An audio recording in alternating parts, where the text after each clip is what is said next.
nating iniwasan ganitong mga tanungan. At kahit di sigurado, tinuloy natin ang ating ugnayan. Ngayon'y naubos na ang kwentuhan, nagsimula ng magsisihan.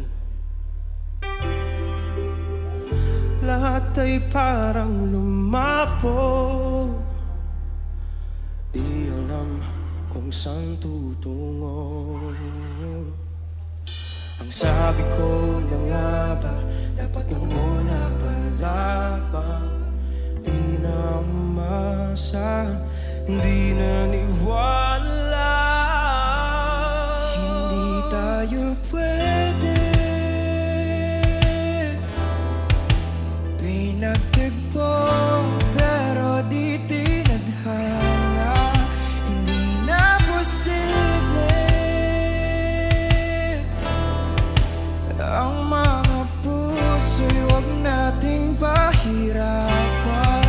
Suko na sa laban, hindi tayo pwede.